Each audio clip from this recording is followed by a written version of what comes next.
종교개혁은 끝났는가? R.C. 스프롤.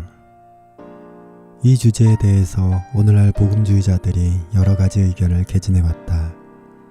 그중 한 사람은 이렇게 설명했다. 루터의 주장이 16세기 당시에는 옳았지만 지금은 칭의라는 문제가 그렇게 중요하게 다뤄질 사안이 아니다. 자칭 복음주의라는 한 사람은 이신칭의에 관한 16세기 종교개혁의 논쟁은 그리 중대한 사안이 아님에도 불구하고 결과적으로 과장되었다라고 말했다. 그리고 매우 저명한 유럽의 한 신학자는 이신칭의 교리가 더 이상 교회에서 다뤄질 핵심적인 논제가 아니라고 주장했다. 이와 같이 우리는 개신교인, 즉 프로테스탄트라고 하지만 실제로 무엇에 저항하고 있는지를 잊어버린 수많은 사람을 마주하고 있다. 16세기의 권위 있는 개혁자들이 제시한 이신칭의 교리는 그 중요성을 과소평가하는 오늘날의 입장과는 사뭇 달랐다. 루터는 이신칭의 교리야말로 교회가 서고 넘어질 수 있는 조항이 된다는 유명한 말을 남겼다. 칼빈은 칭의란 모든 가르침이 움직이도록 돕는 경첩과 같다고 했다. 또 20세기의 제임스 베커는 이신칭의란 다른 모든 교리를 어깨에 지고 있는 아틀라스라고 표현했다. 이러한 논의 가운데 우리가 반드시 다뤄야 할 질문은 과연 16세기 이래로 역사의 어떤 측면이 변화되었는가 하는 것이다. 아마도 지난 역사에 대해서는 긍정과 부정의 측면에서 다 말할 수 있을 것이다. 먼저 긍정적인 측면이라면 사람들이 훨씬 더 교양 있는 모습을 보이며 신학적인 논쟁에도 관용하는 자세를 취하게 되었다는 것이다. 또한 우리는 현재 로마 가톨릭 교회가 낙태나 윤리상대주의와 같은 도덕적인 문제에 대해서도 자신의 입장을 고수하는 모습을 지켜보고 있다. 그뿐 아니라 개신교를 대하는 입장에서도 변화가 일어났다. 19세기 제1차 바티칸 공의회에서는 로마 가톨릭 교회가 개신교인들을 이단이며 분열주의자들이라고 언급했지만 20세기 제2차 바티칸 공의회에서는 분리되어 나간 형제들이라고 부르는 변화가 일어난 것이다. 그러나 또 한편으로는 지난 역사에 부정적인 측면도 있었는데 무엇보다도 정통 개신교가 로마 가톨릭 교회로부터 분리될 수밖에 없게 만들었던 교리들이 지속적으로 공포되어 온 것이다.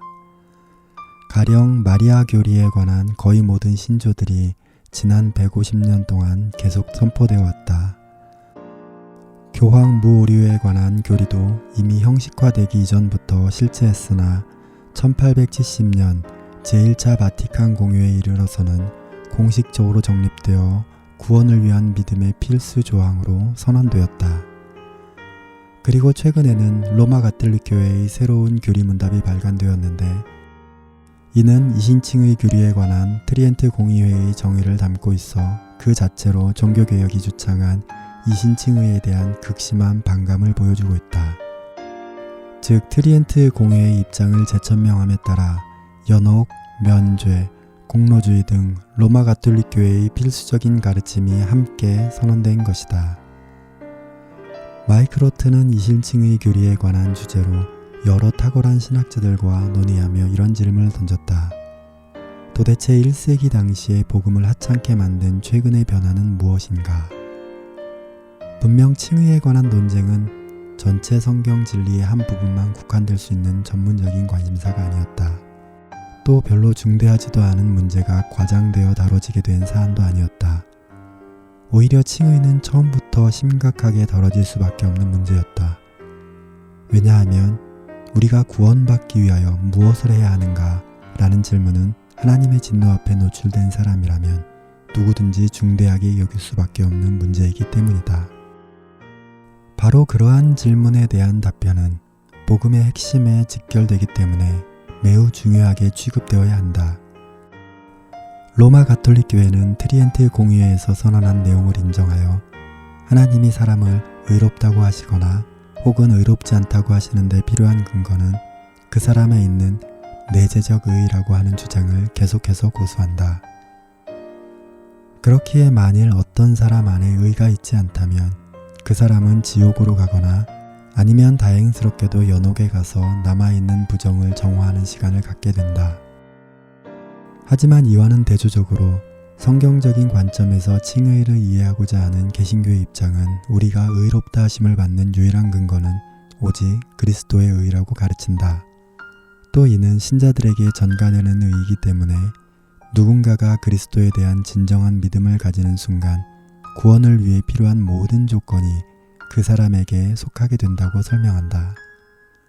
따라서 근본적인 질문은 우리가 의롭다 하심을 받을 수 있는 근거가 우리 안에 있는 의인가, 아니면 루터의 표현대로 우리 밖에 있는 외부적인 의, 즉 우리와 떨어져 있는 타자이신 그리스도의 의인가 하는 질문이다. 16세기부터 오늘날까지 로마 가톨릭 교회도 칭의란 믿음, 그리스도, 은혜의 근거하에 있다고 가르쳐왔다. 그러나 차이가 있다면 칭의가 오직 그리스도의 근거에 있고 오직 믿음을 통해 얻게 되며 오직 은혜에 의해 주어진다는 사실을 부인한다는 것이다. 이 차이는 구원의 여부를 결정지을 만큼 사활이 걸린 문제이다. 의로우신 하나님과 단절된 사람이 직면하는 문제 중에 이보다 더 심각한 문제는 없다고 할 수 있다.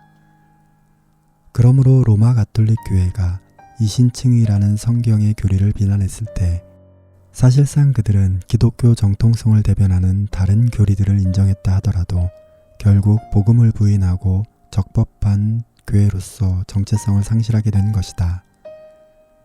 따라서 구원에 관한 성경의 교리를 계속해서 거부하는 로마 가톨릭 교회를 정통교회로 옹호한다면 이는 크나큰 잘못이 아닐 수 없다.